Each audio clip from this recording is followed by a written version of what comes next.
A subscriber ended up recommending this manga to me, which I thought was a romance because it even looks like a romance, since there are two characters on the cover. But I was wrong. It has nothing to do with romance between these two characters.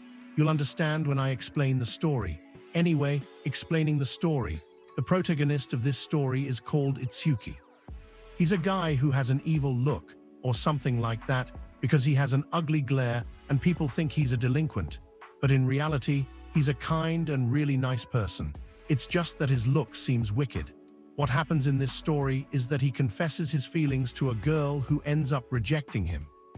And there's even a reason why she rejected him, but seriously, she could have just said no right away. The response she gave, she says, "Your existence is out of the question." What the heck? Anyway, he ends up getting depressed and goes to the library. There, he finds her in the library reading a book.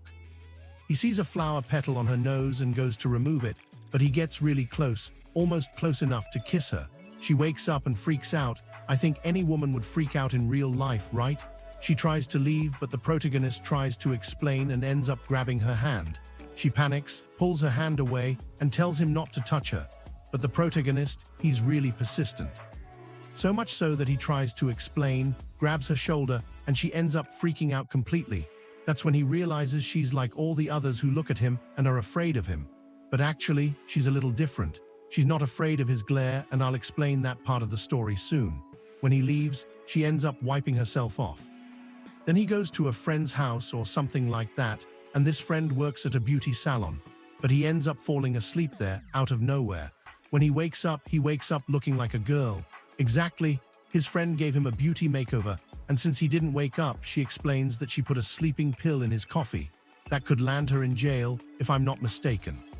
But anyway, she ends up kicking him out of the salon, telling him to go home. After that, he talks and leaves. But when he goes out into the city, everyone keeps staring at him in surprise, saying, "Wow, what a pretty girl." They don't know this girl has a sausage down there. Until the moment he runs into the girl he likes, who's with a group of guys hitting on her. But she doesn't want it, smacks one of them on the head, and he was about to hit her back. He was going to slap her. But the protagonist steps in front and takes the slap to the face. Then he glares at the guy with that mean look. The guy gets scared and runs off. He ends up taking Tokishira, that's the girl's name, to another place. At that moment, the two of them talk, and he tells her not to treat people like that because it could get aggressive, and the person was going to attack her. He was about to leave, but she says she's not leaving and ends up saying she wants him to be her first partner. The protagonist gets freaked out. They end up at a restaurant, and then he explains how he ended up in this situation. He says they were talking, and she wanted him to be her partner, but actually he misunderstood, thinking it was about kissing. But it wasn't because she's afraid of boys. That's the explanation. She might even freak out with any boy who shows up, and she wants to get rid of that phobia. She says this girl, who's the protagonist, looks like a boy, and she's even a little afraid of him. She wants to use that to her advantage. He ends up agreeing for sure, and they talk at the restaurant, trying to solve each other's problems. But it doesn't lead anywhere. The protagonist goes to talk to his sister, saying he wants to help her and that he wants to keep up this cross-dressing fetish to help the girl. Then his sister disagrees, saying he shouldn't do it because it could end up with the worst possible outcome. She even mentions the fable about the boy who cried wolf, who kept lying about seeing a wolf, and then things ended badly. And if he doesn't even know if he has a chance with the girl, he's going to do all this and end up losing any chance with her because of this reason. Sometimes it might even make her situation worse, right? But the protagonist motivates her, saying he'll help her because he wants to see her happy, that's all. Even if he doesn't end up with her.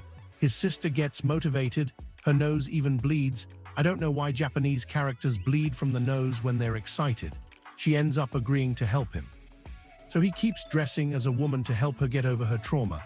But no matter how much he does this, when they get to school, someone hits on her, and he gets rejected the same way, or even worse. He ends up deciding to hit on her when he's dressed as a guy too to help her. It's like he's helping as a woman and as a man. He starts making a bunch of notes to figure out what she's afraid of, to see if she's improving with those notes too. But he tries so hard that she thinks she's being stalked and chased, so much so that she tells him off, even when he's dressed as a woman. In the end, he decides not to do it anymore, but since he works at the library, he ends up running into her there. He tries to pretend he's not going to see her, but then there's the notebook. He picks it up by reflex and gives it back to her, and she even thanks him, but she steps away and wipes her hand in a panic. The funny thing here is that another Lolita shows up out of nowhere, and not only that, she sees his notebook and realizes he's a stalker. She ends up hitting him, calling him a stalker, saying she's the guard dog of the protagonist. Anyway, this Lolita beats him up, and she threatens his social life, saying that if she sees him meeting her or trying to get close to her, she'll expose him as a stalker and ruin his social life. He ends up getting depressed, and his friends try to help him. He's there crying and ends up getting a message from Toki. He gets a little happy and goes to the meetup spot. And who was there? Her, the guard dog of the Thorn Queen. She tags along to this meeting to see if the stalker will show up. She even points out the stalker to him. The two of them say this stalker is dangerous, that he must have a huge criminal record. You can tell by his face. But you shouldn't judge a book by its cover, not to mention the stalker is right next to her. They go get ice cream, and the protagonist needs to pee and heads to the bathroom. But the little girl, the guard dog, follows him too.